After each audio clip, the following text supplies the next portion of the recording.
चलिए जानते हैं आज की देश और दुनिया की सिलेक्टेड काम की और महत्वपूर्ण 30 बड़ी खबरों को सिर्फ 8 मिनट में। पर अभी तक आपने इस चैनल को सब्सक्राइब नहीं किया है तो सब्सक्राइब कर दें।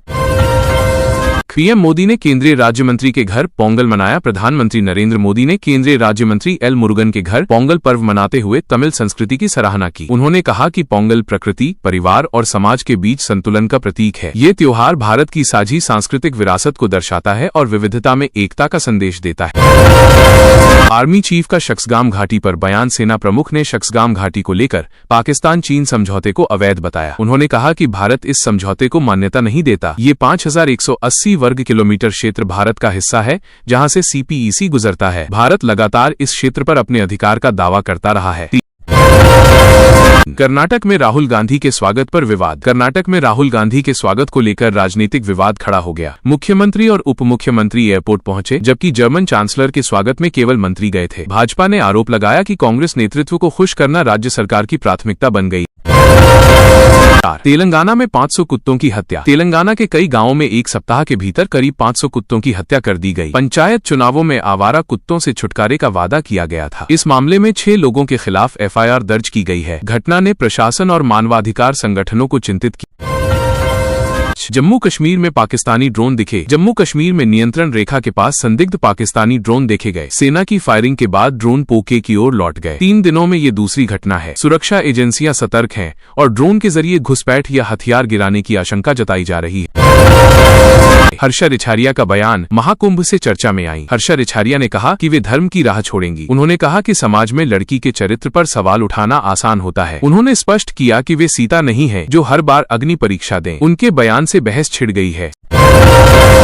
कांग्रेस का बीजेपी चीन पर सवाल। कांग्रेस ने भाजपा पर चीन से गुप्त समझौते का आरोप लगाया। पार्टी ने भाजपा मुख्यालय में चीनी कम्युनिस्ट पार्टी और भाजपा नेताओं की कथित मुलाकात को लेकर सवाल उठाए। कांग्रेस ने कहा कि सरकार एक ओर चीन का विरोध करती है, दूसरी ओर पर्दे के पीछे रिश्ते निभा रही है।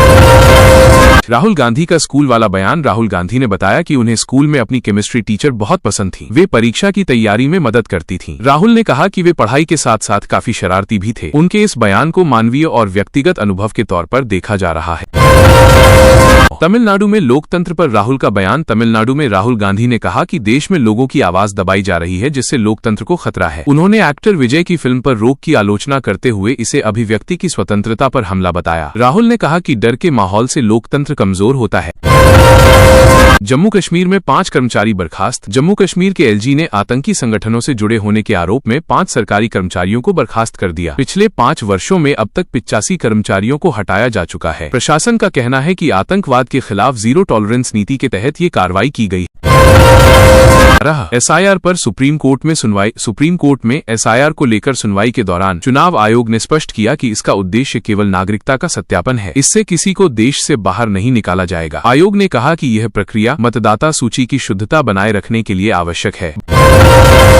आवारा कुत्तों पर सुप्रीम कोर्ट की टिप्पणी। सुप्रीम कोर्ट ने कहा कि कुत्ते के काटने के मामलों में भारी मुआवजा तय किया जाएगा। कोर्ट ने टिप्पणी की कि जो लोग आवारा कुत्तों की चिंता करते हैं वे उन्हें अपने घर रखें। उन्हें सड़कों पर ऐसे नहीं छोड़ा जा सकता, क्योंकि इससे आम लोगों की सुरक्षा खतरे में पड़ती है।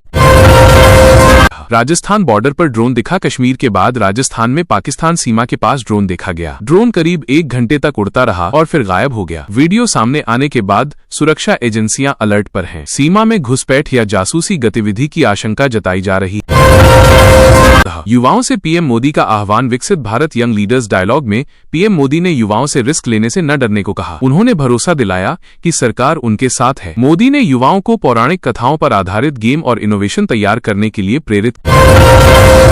सोनम की हिरासत पर पत्नी का दावा। सोनम को हिरासत में रखने के फैसले पर उनकी पत्नी ने सुप्रीम कोर्ट में सवाल उठाए। उन्होंने कहा कि जिन वीडियो के आधार पर नजरबंदी की गई वे सोनम ने वांगचुक को दिए ही नहीं थे। पत्नी ने आरोप लगाया कि फैसले में सोच विचार नहीं किया गया।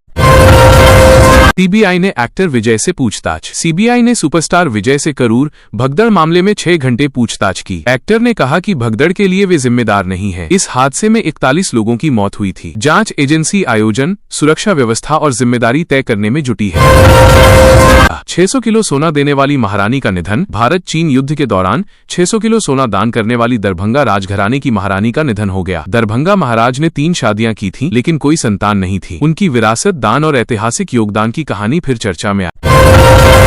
तबाह। जावेद अख्तर का भाषा पर बयान। जावेद अख्तर ने कहा कि हिंदी और उर्दू खड़ी बोली की बेटियां हैं। उन्होंने स्पष्ट किया कि भाषा का संबंध किसी धर्म से नहीं बल्कि क्षेत्र और समाज से होता है। उनका ये बयान भाषा को लेकर चल रही राजनीति और विवादों के बीच अहम माना जाता है। 19 मणिशंकर अय्यर का ऑपरेशन सिंदूर पर बयान। मणिशंकर अय्यर ने कहा कि ऑपरेशन सिंदूर को खत्म कर भारत को पाकिस्तान से बातचीत करनी चाहिए। भाजपा ने पलटवार करते हुए कहा कि यही कांग्रेस की पहचान है और उसने अय्यर को पक मेरा भाईजान कहकर निशाना बनाया।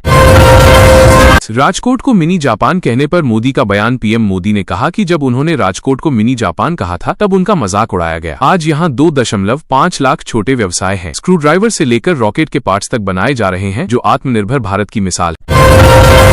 भागवत बोले, आरएसएस नहीं बदला। आरएसएस प्रमुख मोहन भागवत ने कहा कि संघ बदला नहीं है बल्कि समय के साथ अपने स्वरूप सामने ला रहा है। उन्होंने संघ पर बनी फिल्म शतक के म्यूजिक लॉन्च के मौके पर ये बात कही। भागवत ने संघ के विचारों की निरंतरता पर जोर दिया। सोमनाथ पर पीएम मोदी का बयान। पीएम मोदी ने कहा कि सोमनाथ मंदिर को तोड़ने वाले इतिहास के पन्नों में सिमट चुके हैं। उन्होंने अफसोस जताया कि आज भी देश में मंदिरों के पुनर्निर्माण का विरोध करने वाली ताकतें मौजूद हैं। मोदी ने सांस्कृतिक आत्मसम्मान पर जोर दिया। ओवैसी का असम सीएम पर हमला। असदुद्दीन ओवैसी ने असम सीएम हिमंता बिस्वा शर्मा पर हमला करते हुए कहा कि उनके दिमाग में ट्यूबलाइट है। उन्होंने संविधान की समझ पर सवाल उठाया। हिमंता ने बयान दिया था कि भारत हिंदू राष्ट्र है और पीएम भी हिंदू ही होगा। एसआई बनते ही पत्नी ने तलाक मांगा। भोपाल में एक युवक ने पत्नी को पढ़ाया लिखाया जिससे वो एसआई बनी। इसके बाद पत्नी ने तलाक मांग लिया। पति पंडिताई करता है। पत्नी ने कहा कि उसे पति के पहनावे, काम और चोटी से शर्म आती है। मामला सामाजिक बहस का विषय बना। ईरान में प्रदर्शनकारी को फांसी की आशंका। ईरान में एक प्रदर्शनकारी को सरेआम फांसी दिए जाने की आशंका है। अमेरिका के पूर्व राष्ट्रपति डोनाल्ड ट्रंप ने चेतावनी दी कि ऐसा हुआ तो कड़ी कार्रवाई करेंगे। ईरान ने पलटवार करते हुए ट्रंप और नेतन्याहू को हत्यारा करार दिया। आइसरो का रॉकेट फेल, सैटेलाइट एक्टिव। आइसरो का रॉकेट मिशन असफल रहा, लेकिन स्पेनिश सैटेलाइट ने अंतरिक्ष से सिग्नल भेजना शुरू कर दिया। कंपनी ने कहा कि सैटेलाइट किस रास्ते से कक्षा में पहुंचा, इसकी जांच की जा रही है। घटना ने वैज्ञानिकों को हैरान किया है। अमेरिका में ग्रीनलैंड पर कब्जे को लेकर बिल पेश किया गया है। इसमें ग्रीनलैंड को अमेरिका का 51वां राज्य बनाने का अधिकार देने की बात है। ग्रीनलैंड पिछले 300 वर्षों से डेनमार्क का हिस्सा रहा है। प्रस्ताव ने अंतर्राष्ट्रीय राजनीति में हलचल मचा दी। चीन का शक्सगाम घाटी पर दावा। चीन ने जम्मू कश्मीर की शक्सगाम घाटी को अपना क्षेत्र बताया। उसने कहा कि पाकिस्तान तक बनाई जा रही सड़क उसके इलाके में है। भारत पहले ही इस क्षेत्र को चीन का अवैध कब्जा बता चुका है। बयान से भारत चीन तनाव और बढ़ा है। वोटर लिस्ट पर चुनाव आयोग का बयान। चुनाव आयोग ने सुप्रीम कोर्ट में स्पष्ट किया कि यदि नागरिकता पर संदेह होगा तो व्यक्ति का नाम वोटर लिस्ट में दर्ज नहीं किया जाएगा। आयोग ने कहा कि मतदाता सूची की शुद्धता लोकतंत्र के लिए जरूरी है और नियमों के तहत ही कार्रवाई। भारत फ्रांस की राफेल डील। भारत और फ्रांस के बीच 114 राफेल लड़ाकू विमानों की बड़ी डील होने जा रही है। ये सौदा करीब 3.25 लाख करोड़ रुपए का होगा। इससे भारतीय वायुसेना की ताकत बढ़ेगी और रक्षा क्षेत्र में भारत फ्रांस रणनीतिक साझेदारी और मजबूत होगी।